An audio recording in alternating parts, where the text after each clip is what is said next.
Olá,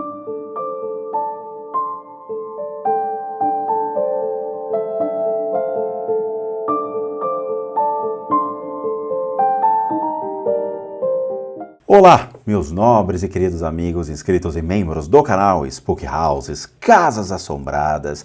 Hoje nós vamos começar mais um podcast. Hoje nós vamos trazer Gerd Theissen dentro do critério das religiões dos primeiros cristãos, uma teoria do cristianismo primitivo. A obra de Gerd Theissen é uma apresentação e uma análise da fé cristã primitiva sobre a ótica das ciências das religiões.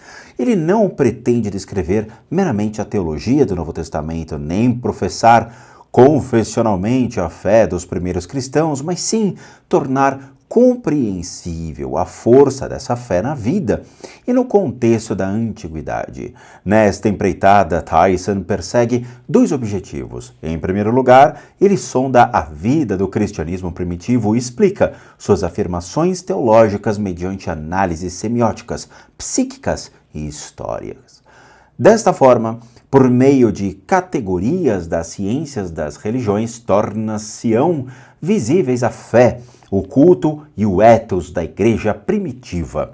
Em segundo lugar, ele mostra como o cristianismo primitivo evoluiu a partir do judaísmo e criou um universo simbólico religioso autônomo, que possuía um extraordinário dinamismo para a construção de comunidades e que modificou toda a história do mundo conhecido de então.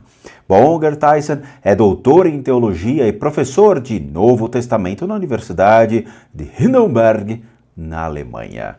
É com ele que hoje nós iniciaremos e nos deliciaremos com essa incrível obra que mudou a minha vida e eu tenho certeza que mudará a vida de vocês. Então sentem-se, acomodem-se, porque vamos iniciar uma nova jornada. Pedro, a primeira testemunha da Páscoa, vivenciou o conflito básico entre a convicção religiosa e a experiência como contradição pessoal entre sua relação de seguidor de Jesus e sua negação naquela noite em que Jesus foi entregue. Para ele, consequentemente, a aparição pascal significou não somente a redução de uma discrepância religiosa fundamental entre a esperança e a experiência, mas bem pessoalmente, a superação de uma cisão consigo mesmo. Os poucos vestígios de sua experiência pascal em nossas fontes indicam isso. O ressuscitado lhe pergunta por 3 vezes: "Tu me amas?" E inconfundivelmente, numa experiência tríplice negação de Pedro, a Páscoa significa para Pedro a retomada do negador. Tiago, por exemplo, que era irmão de Jesus, irmão biológico de Jesus, experienciou esse conflito básico como oposição entre laços familiares e distanciamento da família em relação a Jesus durante todo o tempo de sua vida. Ele tentara fazê-lo passar por maluco. Pode ser que para Tiago intermediado por ele também para os demais membros da família, a Páscoa tenha sido uma reconciliação com o irmão. Provavelmente a Páscoa foi também a retomada de uma tradição de família recalcada ou negada. Caso a família de fato se atribuísse uma descendência davídica, o que é possível, ela podia agora expandir o messianismo aí contido, em vez de se reprimir e claramente negar. Paulo experimentou o conflito básico entre as esperanças de Israel e a experiência histórica concreta como conflito entre sua inimizade para com o crucificado, a quem ele considerava um amaldiçoado pela lei, e um conflito existente com a lei do qual ele não tinha consciência e que ele procurara vencer com um zelo explícito pela lei. Na rejeição do amaldiçoado pela lei, ele havia rejeitado também algo em si mesmo. E com a aceitação do crucificado, ele aceitou um lado escuro de si mesmo. Podemos ao mesmo demonstrar um conflito em relação a Maria Madalena. a qual fora, talvez, a primeira a ter tido uma aparição por longo tempo ocultada. Podemos supor que a solitude atribuída às mulheres para com Jesus depois de sua morte não seria possível. Nenhuma mulher podia encarregar-se de seu cadáver, de seu sepultamento. Se a aparição pascal às mulheres está ligada à tentativa de elas recuperarem esse zelo, assim pode ser a narrativa lendária. Poderia, no entanto, apontar para um motivo real. O crucificado foi sepultado sem o cuidado das mulheres que lhe eram próximas. Os motivos são diferentes em relação a todas as pessoas. Uma explicação psicológica uniforme não é possível, sem levar em conta que em todos os casos, uma relação positiva ou negativa com o crucificado está ligada ao conflito que as testemunhas pascais tinham consigo mesmas.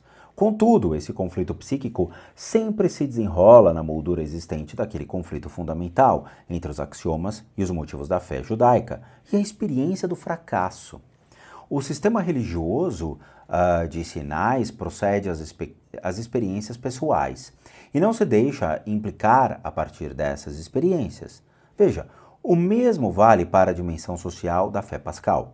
A elevação do crucificado ao status divino produziria efeitos nas reivindicações de autoridades nas comunidades primitivas cristãs e em sua força da irradiação no ambiente circundante.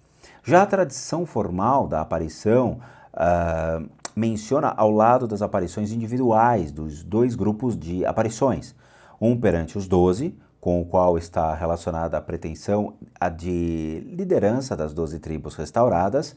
Provavelmente Pedro reuniu os 12, convencido de que eles, sem o Judas, agora tinham sido colocados no papel de liderança que lhes fora prometido. Paralelamente, fala-se de uma enigmática aparição perante mais de 500 irmãos.